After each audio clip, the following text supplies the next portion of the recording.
Welcome to the newspaper review. My name is Williams Abule, and right here on the show, we bring you the headlines across newspaper. If you're just seeing us for the first time, go ahead and subscribe, because this is where you get all the very beautiful stories coming out of happenings around Nigeria, and we discuss them right here on the program.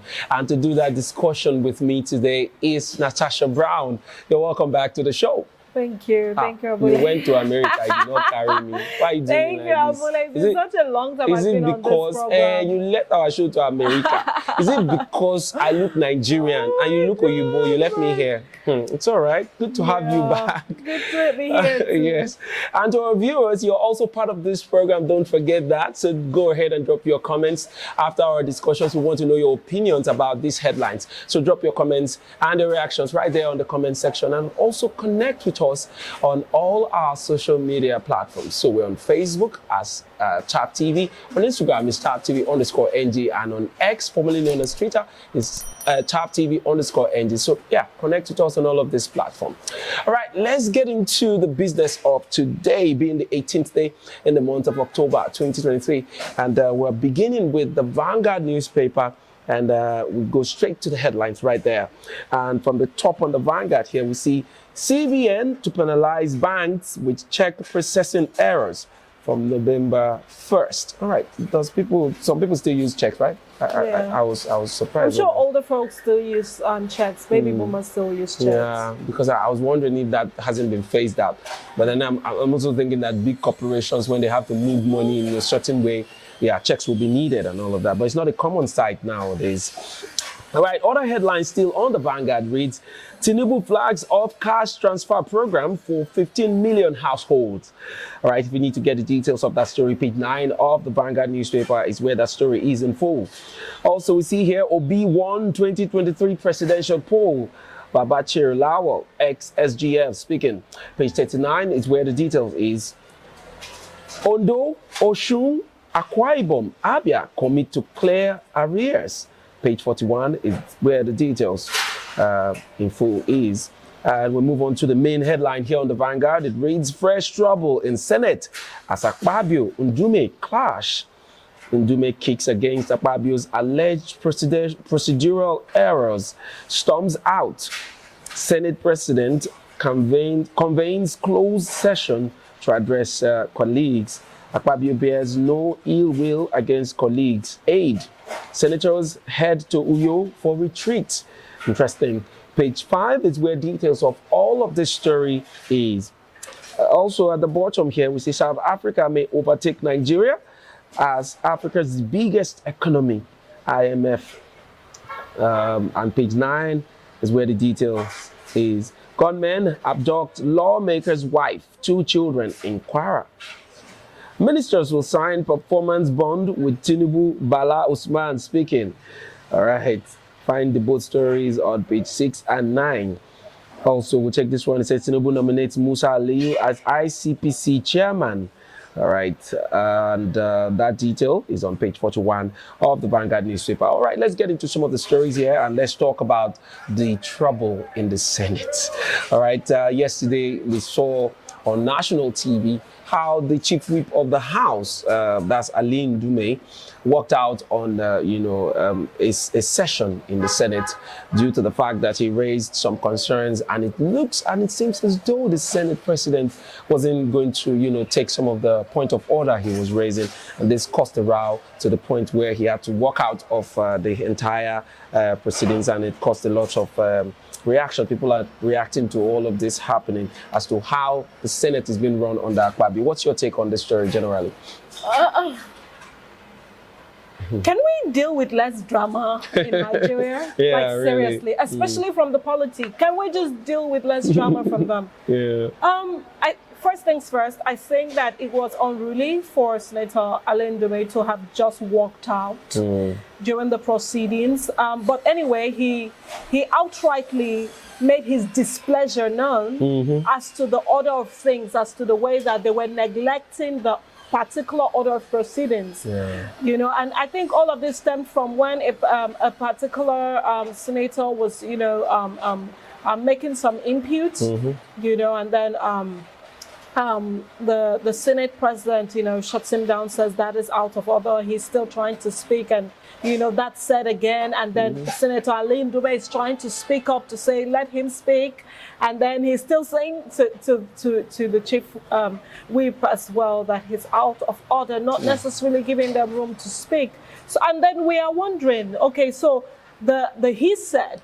The case that the senator was trying to come back onto, it had been closed. And when such cases are closed, we move on to the next. Yeah. But unfortunately, they still wanted to revisit that case. So first things first, they should understand that they are part of the top tier leadership Nigerians are looking at. Yeah. Tinubu is under such big scrutiny. And it will be horrible if our Senate is also giving us room for concern again. What really is going on? So I think that definitely Senator Akpabio should look into his conduct. Should look into his conduct. Because, prior to now, we've never experienced this now. No. We hardly have. Yeah. Bukola Saraki has been there. David Mark has been there. But we never experienced all of this. I think the last person was who, Lawan? Yeah.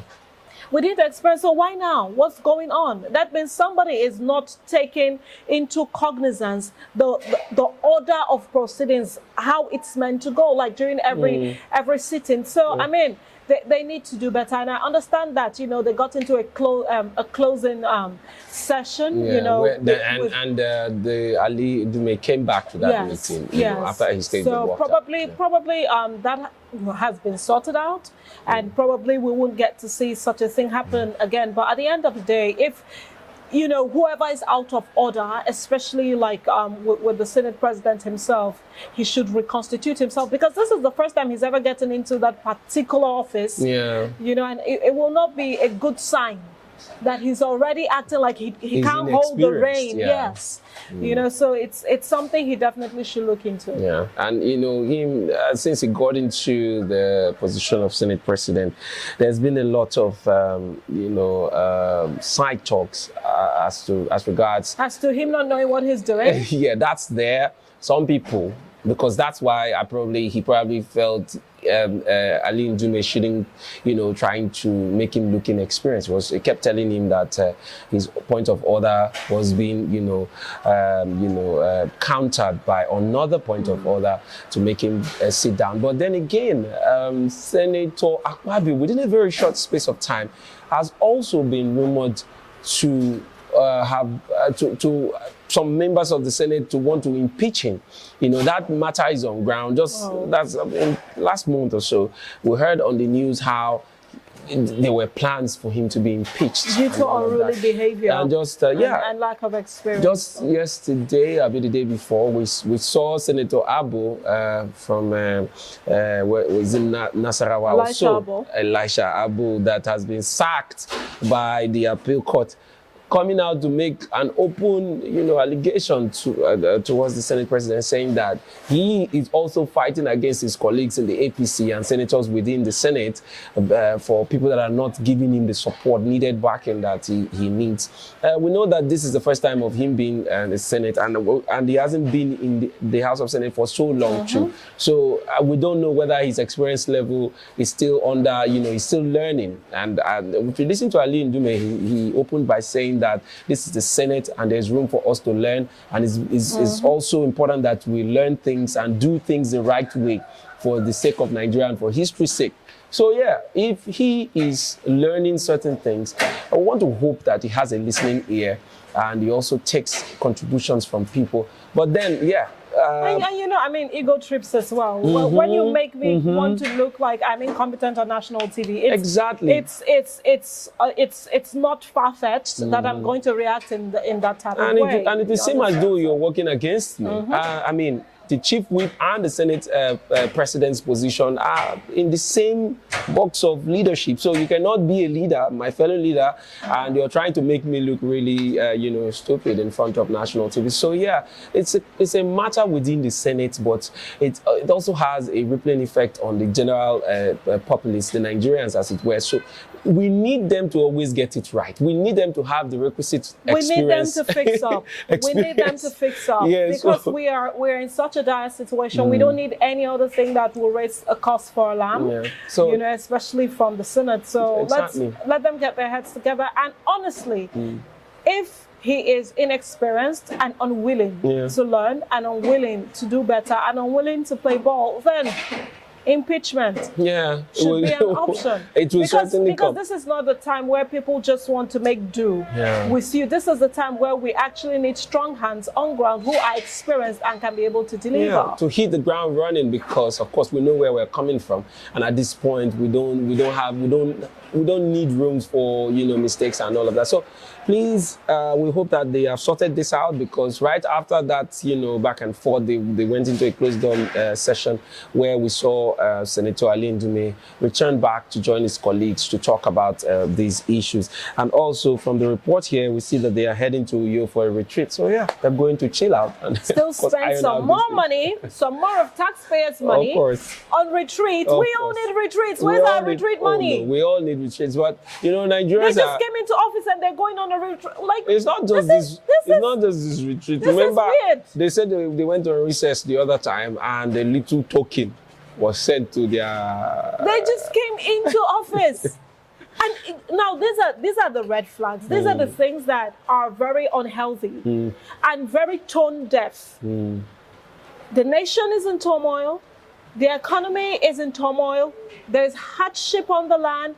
Minimum wage is not going anywhere. Everything is on the increase. Yet, you just got into office, and I think they're 4 months thereabout? 4 months thereabout in office, and you're already taking a retreat. Do you know how many Nigerians need a retreat? And we know that this retreat is an all expense paid on taxpayers' money. Yeah, so that's what it is. Money. Plus the fact that they just took delivery of their new SUVs, worth 160 million naira. Oh, come on. So that's why people don't look at that particular office as a place to actually go and effectively put in your own 2 cents for collective, growth, or a progressive national growth, so to speak. But people are just going there and saying, okay, we're going to get here, and then we're going to make our monies, and then this is almost like a retirement plan. Yeah, like for a number of them. Yeah, like the labor. Meanwhile, it's brain work. Victor will always point out the senators that made it to the House of, or the people that made it to the House of Reps and Senate from the Labour Party. They rode on the wings of the Obidati movement, which is the obedient movement, and they won these seats based on the fact that Nigerians were in huge solidarity for the obedient movement and said these crop of persons are different from the rest politicians. But unfortunately, time has gone ahead to prove to us that politicians are politicians. The ones that won under the Labour Party are still part of the people enjoying this largesse, enjoying all of this that is coming to these senators, and we don't even hear their voices. We don't hear them speak against things like this. In fact, Ali Ndume, which is also a fellow party member to the Senate president, is also an APC party member, even took a walk in protest to the fact that the Senate leader has not been listening to him, or doesn't want to give him a listening ear.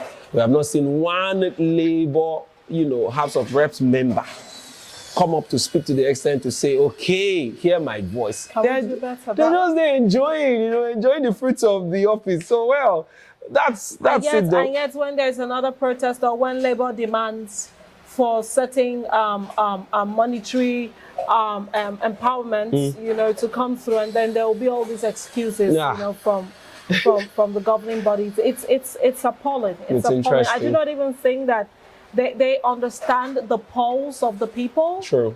It's a wrong decision. It's a wrong turn.